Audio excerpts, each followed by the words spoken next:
Hello there, my name is Ali Shamirzadi, Senior Manufacturing Technical Specialist here with GRAITEC. Today we're going to go over one of the commands that we have in GRAITEC PowerPack for Inventor, and the command is called dogbone or iDogBone.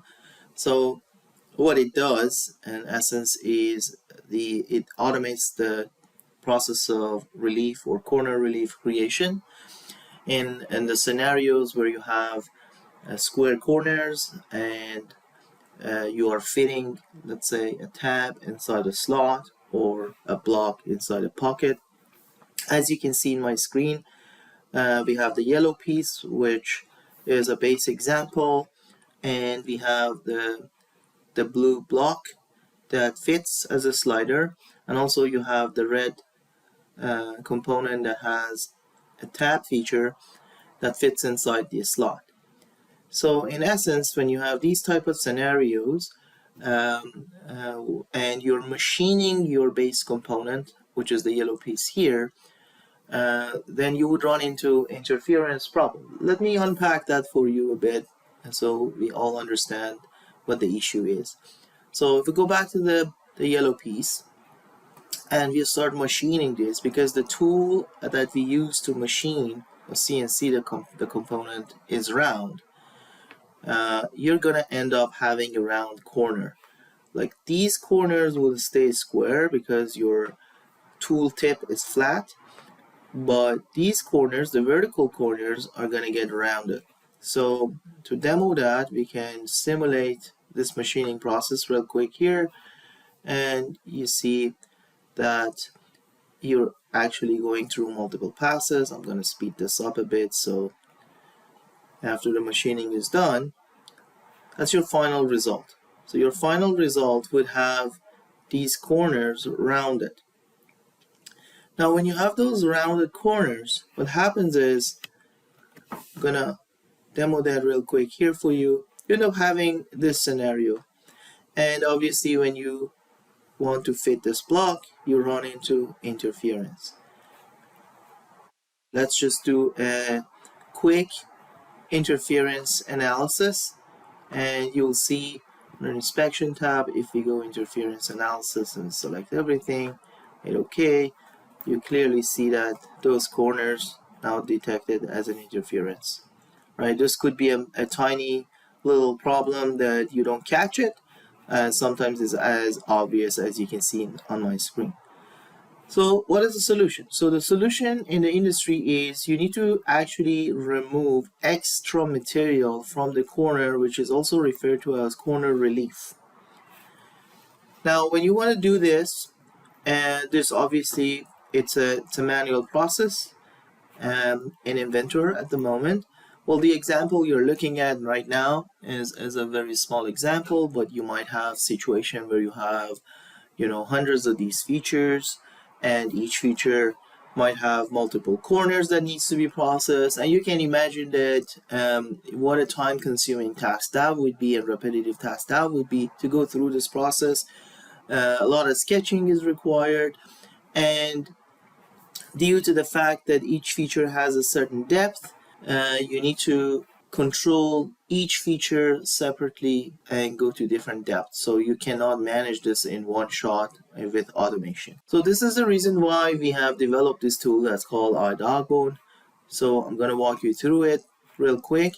So let's close this part real quick and then go back to this assembly environment. You can run the command from the assembly environment if you are doing an in-place edit. So I can double click on a component, and then you go to GRAITEC PowerPack tab, and then you will have access to the iDogBone tool under Modify section in the ribbon. Click on the command, it will launch the interface, and let's take a quick look at what we have access to here. One section here talks about solutions, so we can do this multiple ways. The most common, popular way, which requires the minimum amount of removal of the material, is called minimum gap, which you can see that you push the corner relief round all the way in till the corner, the sharp corner, touches the circular shape of the tool. We also have a corner removal, so you actually put the corner of your feature right to the center of the tool. This requires a little bit more removal of the material. And then we also have along a short side. We also have along long side. We do have clockwise removal of the material if it's applicable, and then obviously the reverse counterclockwise, right?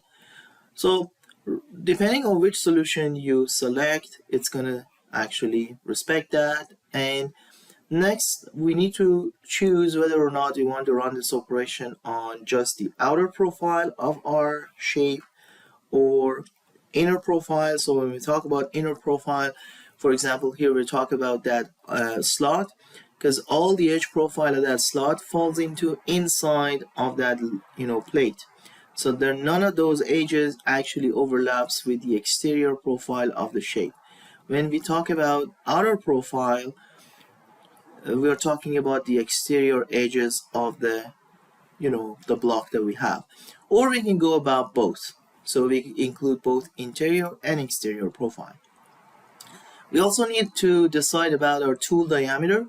So if you're working with, let's say, a 3/8 mil or a flat end mill, a 1/4 inch or 1 inch, you need to actually put that in. So that's the diameter of the tool tip. And also, you can decide on the range for the angle detection. So the corner angle detection allows you to go 90 degree as the standard, and then 15 degree under, 15 degree over. That means from 75 degree to all the way to 115 degree.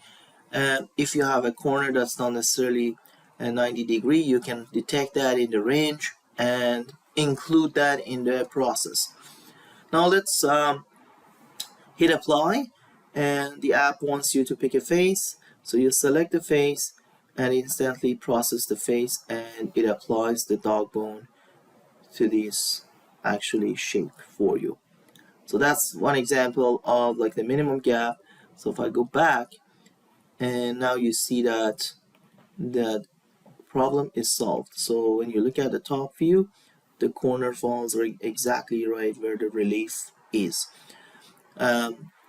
I'm going to repeat that one more time using another method. So if I go back to my shape here, by the way, everything is parametric. So if you go to the table of parameters, if you uncheck the filter, you can see the tool diameter for every operation is selected. So if by any chance you made a mistake, you say, oh, maybe at one spot I wanted to use a different tool, no problem. You can go here and change that specific one. Let's say, for instance, I want to change that number 4 instead of 0.4. I want to change that to, let's say, something very smaller. So I'm going to change that to 1/4 inch. Hit OK, and then you go back. You notice that one of them should be a lot smaller than the other. Let's see which one is that. Maybe it's hard to detect, but you get the point. So that's how this actually works. So let's go back. I'm gonna go and delete all these features from these corners, and also I'm gonna delete the sketch. Let's run it one more time, and this time we're gonna use, let's say, a long side, and apply it to both inner and outer. And now you see that it respects that, and it puts it along the long side, and this again will resolve the issue we have. So when you go in, now the block completely fits. So hopefully that was helpful and insightful about how to use this command. This is a definite time saver. If you have any question or concern, feel free to reach us out, and we'd be more than happy to help you. And I wish you everybody a wonderful rest of the day. Thank you.